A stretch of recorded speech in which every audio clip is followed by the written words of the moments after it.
harnessing your anxiety.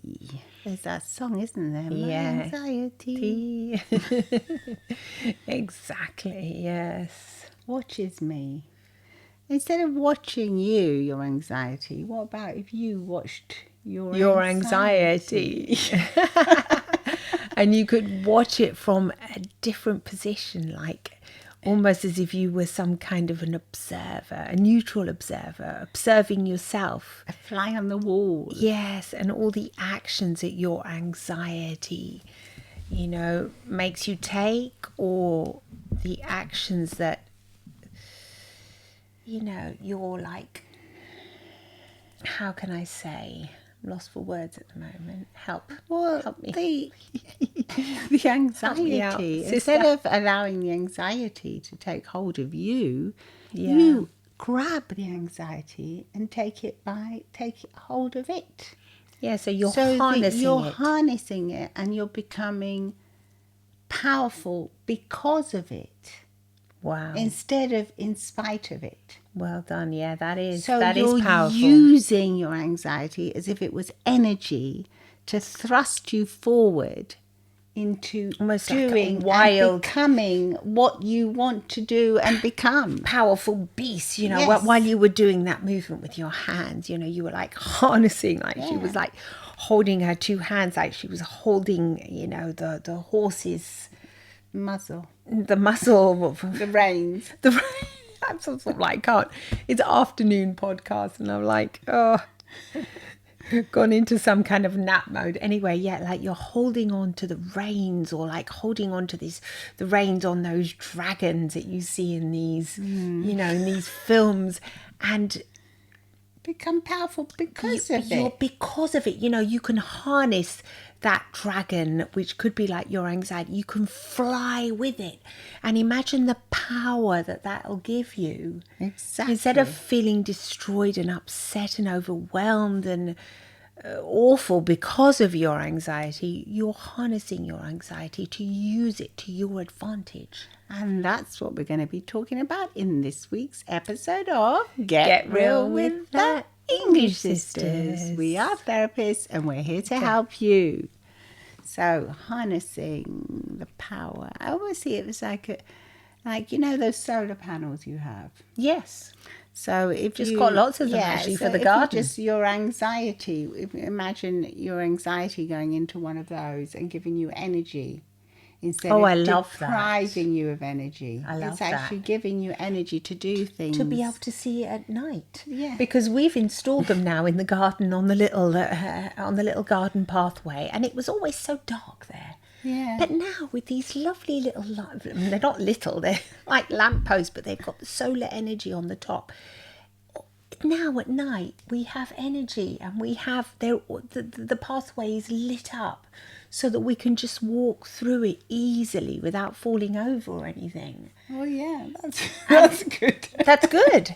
And so that in the same way, you can, like what you were saying. Well, you don't have to trip up on your anxiety. You can use it to give you light, to light the way. To light your path in your do you life. know what? I think the people that do suffer from anxiety, usually it means because you're quite an empathetic person, and you do understand other people, don't you? And you're like, you're really in touch with your emotions. So that is, being in touch with your emotions and understanding people is like a superpower.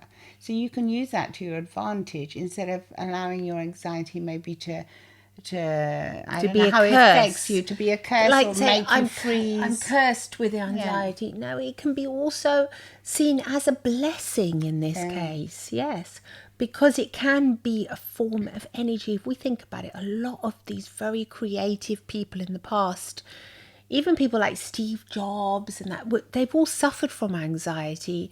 But instead of seeing it just as a curse, they've used it to fuel their creativity, or in spite of it, they managed to go on. Exactly. Even with this great bouts of anxiety. So if we do think about it as the opposite of a curse, and we can say, yes, I am an anxious person, what can I do? I can use it.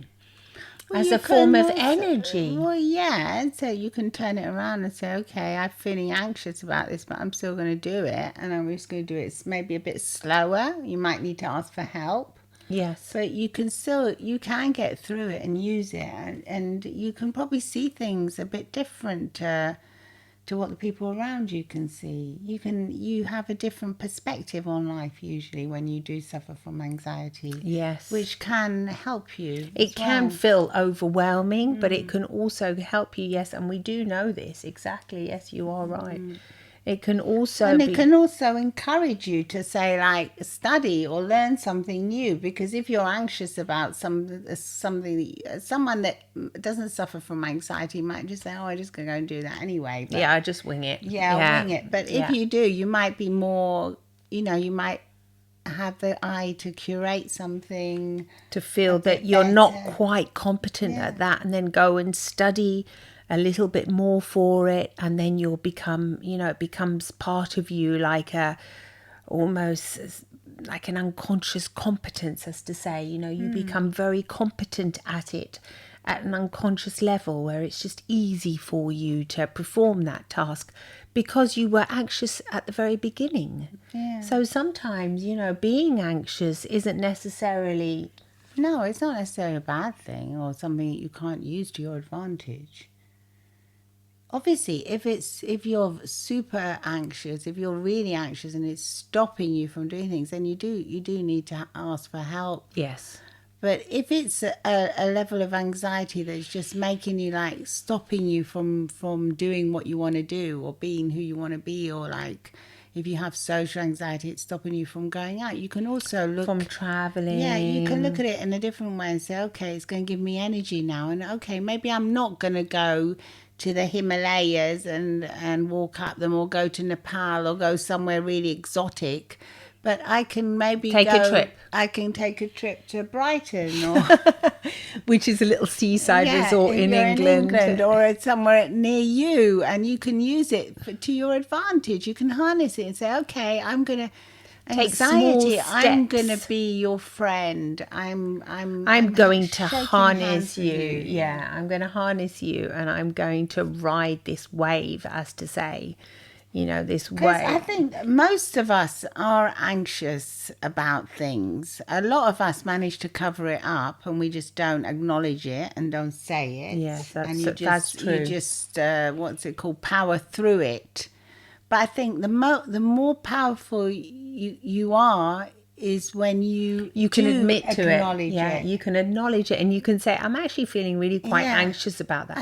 And even just verbalizing it and saying it out loud, perhaps to a friend or even to yourself. That can already be step one for those of you who may be suffering from anxiety and may not be even realizing it. Well, yeah. But I think if you're not, you're probably aware of it if you're listening to this kind of podcast already. Yeah.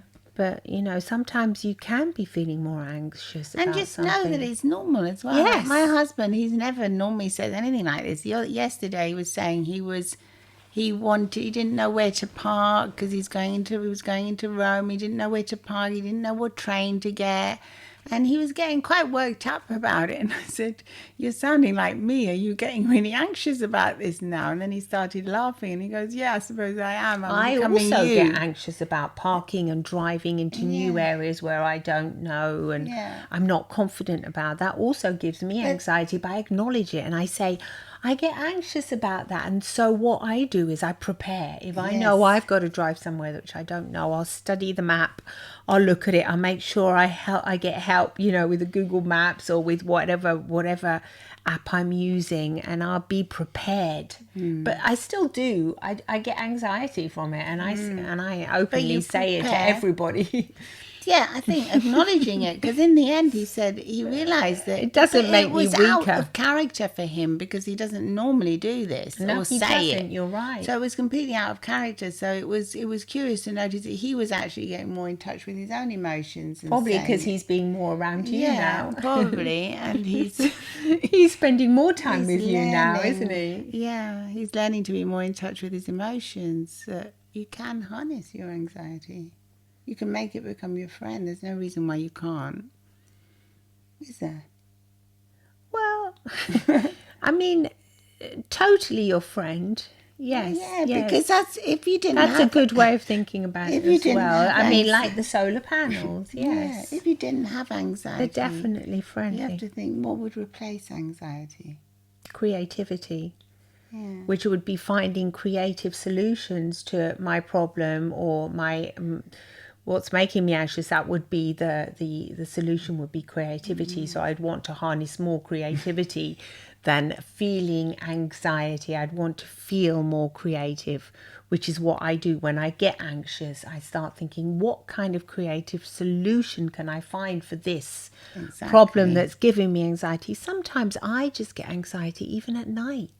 You know, when I close my eyes, I start thinking about all the things I've got to do. And I'm a therapist. Yeah. So it's not that we're immune to this. No. We studied it because we felt anxious right at the very beginning of our, of our careers. And that's the reason why we also decided to get into this line of work. Exactly.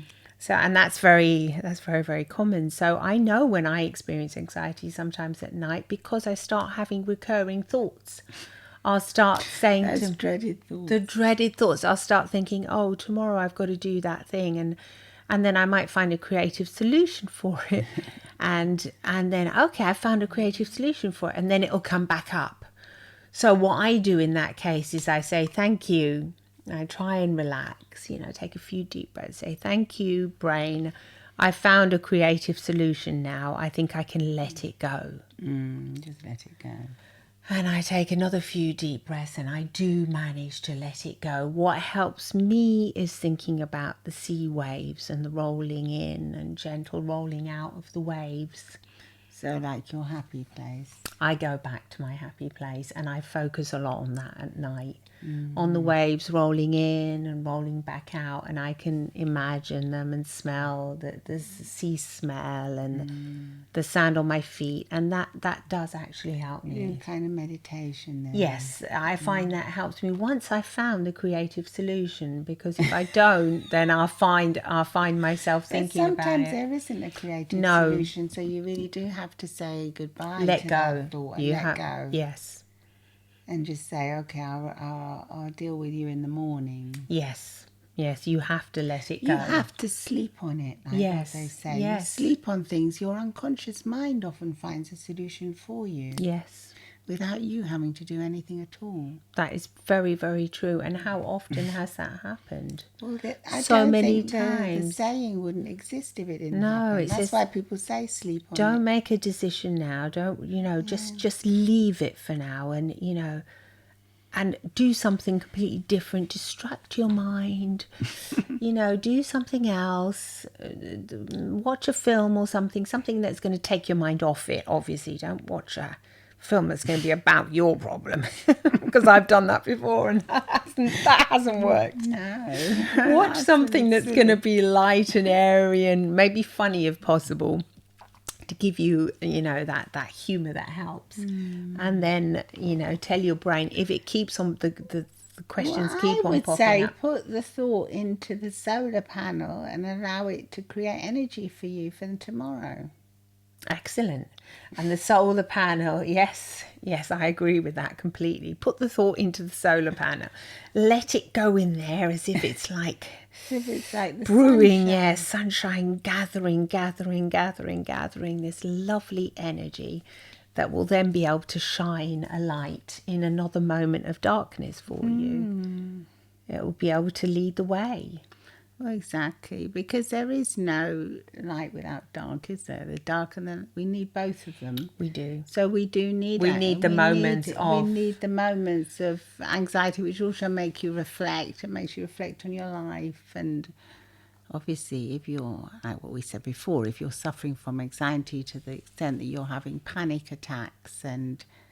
It's getting in the way of you living a normal life. Yes. You need to just get some help, please, because there's so many tools and techniques to help you that are available now, thank goodness. And one of them is, I think the main one is mindfulness. So if anything, go and listen to a guided meditation. We have many of them on our YouTube channel, or to somebody else, anybody you like, that just Google guided meditation and go and listen to one of those, because they really can help you relax and unwind, and your subconscious and unconscious mind will take over, and you don't have to do anything at all. You just have to listen to the voices.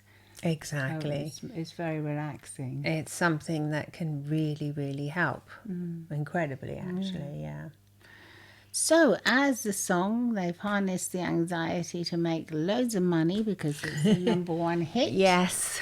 You do that as well, and let us know how you get on. Let us know if you're feeling anxious. We can help you too. If you write to us on give us a text. We can maybe help you in some way, or you can book a session with us if you like on Zoom. We are here to help you, and sending you lots of love and smiles from From the English Sisters. Sisters. Bye-bye. Bye-bye.